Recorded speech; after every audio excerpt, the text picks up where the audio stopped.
আমি নাইটি পরে দুপা ভাগ করে বিছানার উপরে বসেছিলাম। আমার বিছানার উল্টো পাশে দাঁড়ালে আমার ভেতরটা পুরোটাই দেখা যাবে। আমি ওভাবেই বসে মোবাইলটা টিপছিলাম। আমার ঘরের দরজাটা খোলাই ছিল।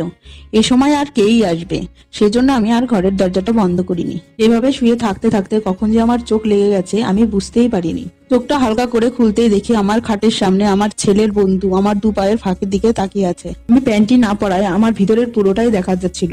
আমি চোখ মিটি করে ওর দিকে তাকিয়েছিলাম। ও দেখায় এত ব্যস্ত ছিল, ও বুঝতেই পারিনি আমি জেগে গেছি। আমি ওর দিকে তাকিয়ে দেখছিলাম ও কি করে। অনেকক্ষণ এভাবেই চলতে থাকলো।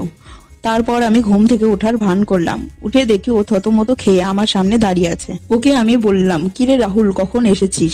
ও থতমতো খেয়ে বলল, এই তো এখনই এসেছি। ও যে মিথ্যে কথা বলছে সেটা আমি ভালো করেই জানি, তাও আমি না জানার ভান করে বললাম, কিরে এখন এসেছিস কেন? ও একটু ঢোক গিলে বলল, আমি রোহানকে খুঁজতে এসেছি, আজ কলেজে কি নোট দিল সেটা নিতে এসেছি। আমি বললাম, ওর ঘরে দেখেছিস? আর ও ওর ঘরে নেই?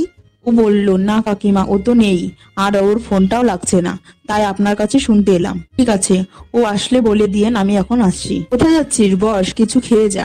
ও বলল, না না, আজ খাবো না, অন্যদিন। আরে না বস, আমি তো একাই আছি, কোনোদিন ইচ্ছে হলে তোর কাকু আসে, আবার আসেও না। আমি খুব একা, তাই একটু বস, তোর সঙ্গে একটু গল্প করি। ও তখন বসলো। আমি ওকে বললাম, দাঁড়া তাহলে তোর জন্য একটু চা করে আনি। এ বলে আমি চা করতে গেলাম। ও বসে থাকলো আর আমি চায়ের কাপটি এনে ওর হাতে দিয়ে ওর গা ঘেঁষে বসলাম। আমার নরম শরীরের ছোঁয়া পেয়ে ওর শরীরটা শিরশিরিয়ে উঠলো। ও সেটা বুঝতে না দিলেও আমি সেটা স্পষ্টভাবেই বুঝলাম। ওকে বললাম, তোদের কলেজ কেমন চলছে?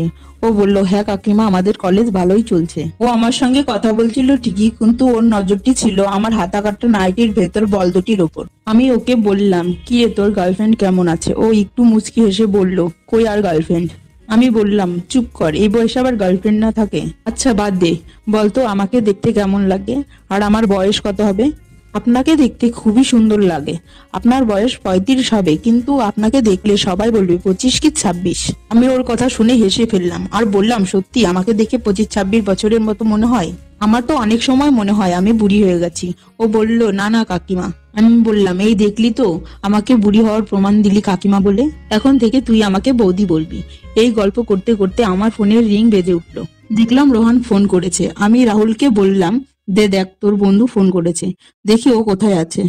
আমি কলটা রিসিভ করতে রোহান আমাকে বলল, মা আমার আসতে একটু দেরি হবে, আমি বন্ধুদের সঙ্গে ঘুরতে বেরিয়েছি। আমি বললাম, তাড়াতাড়ি চলে আসিস।